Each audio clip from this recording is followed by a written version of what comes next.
आदित्य ठाकरे आणि त्यांच्या सोबतच्या मित्रमंडळींनी दिशा सालियांचा बलात्कार करून त्याची हत्या केली आहे असा आरोप जो आहे तो या सगळ्या याचिकेच्या माध्यमातून ते करताना पाहायला मिळतो। हे बघा, कुठल्याही व्यक्तीने आपल्या मुलीसाठी, स्वतःसाठी, एखाद्या महिलेसाठी न्याय मागण्याचा जर त्या ठिकाणी प्रयत्न केला असेल तर आमच्या सगळ्यांची इच्छा आहे की त्या व्यक्तीला न्याय तिथे मिळाला पाहिजे। पण न्याय मागत असताना त्याच्यामध्ये काय खरं घडलं हे सुद्धा लोकांना त्या ठिकाणी कळलं पाहिजे। कारण का 4 वर्षापूर्वी आपण जर बघितलं, जेव्हा सुशांत सिंगची हत्या झाली होती, नाहीतर तिथं सुसाईड झालं होतं आणि दिशा सालियांचं सुद्धा त्या ठिकाणी तिथं जे सुसाईड झालं होतं, याच्यामध्ये त्यावेळेस त्यांच्या आई वडिलांनी वेगळी वक्तव्य केलं होतं। आता ते कदाचित 4 वर्षानंतर त्यांना असं वाटत असावं की न्याय मिळावं म्हणून ते कोर्टात गेले असतील। जे काय असेल ते योग्य पद्धतीने त्या ठिकाणी सगळ्या गोष्टी झाल्या पाहिजे अशी आमची सुद्धा इच्छा आहे। फक्त आमचं एवढंच मत आहे की तुम्ही बघाल आजपासून पुढं म्हणजे पुढचे काही दिवस हे भाजपकडनं याचं वेगळ्या पद्धतीने राजकारण केलं जाईल। कारण दिशा सालियांच्या वडिलांनी त्यावेळेस सांगितलं होतं कोणी या बाबतीतलं राजकारण करू नये, पण आता राजकारण सुरू आजपासून झालेलं तुम्हा आपल्या सगळ्यांना त्या ठिकाणी कळेल। कारण का भाजप जेव्हा राजकारण करतं त्याच्या मागे काही ना काहीतरी त्या ठिकाणी हेतू असतो। आता तो हेतू कसा की जेव्हा बिहारचं इलेक्शन होतं तेव्हा सुशांत सिंग ज्यांनी सुसाईड केलं होतं त्याचं बिहारच्या इलेक्शनमध्ये राजकारण हे भाजपकडनं मोठ्या प्रमाणात केलं गेलं होतं। आता तुम्ही जर बघाल टायमिंग फक्त बघून घ्या की आता आजपासून बीजेपी वाले याच्यावर बोलायला सुरुवात करतील आणि 4 महिन्यानंतर बिहारचं इलेक्शन तिथं आहे।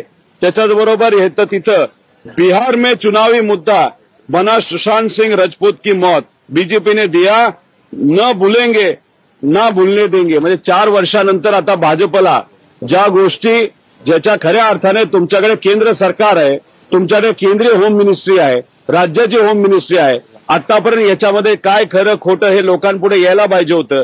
4 वर्ष तुम्ही आता शांत बसला। आता भाजप हा मुद्दा बिहारच्या इलेक्शन आणि महानगरपालिका मुंबईच्या इलेक्शन समोर बाहेर काढतो का नाही हे तुम्हाला त्या ठिकाणी बघावं लागेल। म्हणजे एखाद्या व्यक्तीचा मृत्यू सुसाईडच्या माध्यमातून का होईना ते झाला असेल तरी त्याचं राजकारण हे भाजप करतील हे आजपासून त्या ठिकाणी आपल्याला दिसेल। पण एक तुम्हाला आत्मविश्वासाने सांगतो की आदित्य ठाकरेंचं नाव घेतलं गेलं आहे, पण मी आदित्य ठाकरेंना फार जवळून त्या ठिकाणी ओळखतो। त्यांचा स्वभाव, त्यांचा संपर्क, ते ज्या पद्धतीने त्यांच्या मित्रपरिवाराच्या संपर्कात असतात, ह्या सगळ्या गोष्टी बघितल्यानंतर मला असं वाटतं ते 100% खरं आहे की ह्याच्यात किती काय केलं तर आदित्य ठाकरेचं नाव एक तर जुळू शकत नाही आणि याच्याशी आदित्य ठाकरेचं काही घेणं देणं नाही असा आत्मविश्वास माझ्यासारख्याला त्या ठिकाणी वाटतो।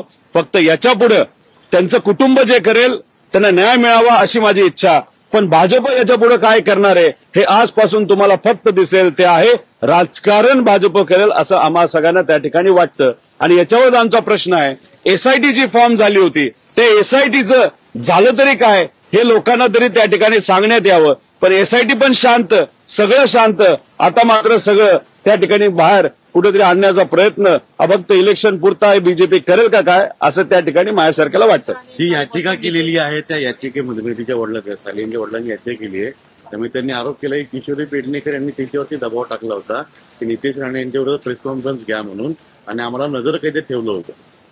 हा बघा, आता त्यांनी तिथं अलिगेशन केलं, आज त्यांनी त्या बाबतीतलं वक्तव्य केलेलं आहे, ते कोर्टात गेलेलं आहे। आणि मी एक तुम्हाला सांगतो, एक तुम्ही समजून घ्या की या विषयावर तुम्ही माझं जर म्हणणं विचारत असाल तर मुनगंटीवार साहेबांनी जे म्हणणे व्यक्त केलेले ते माझं म्हणणे आहे।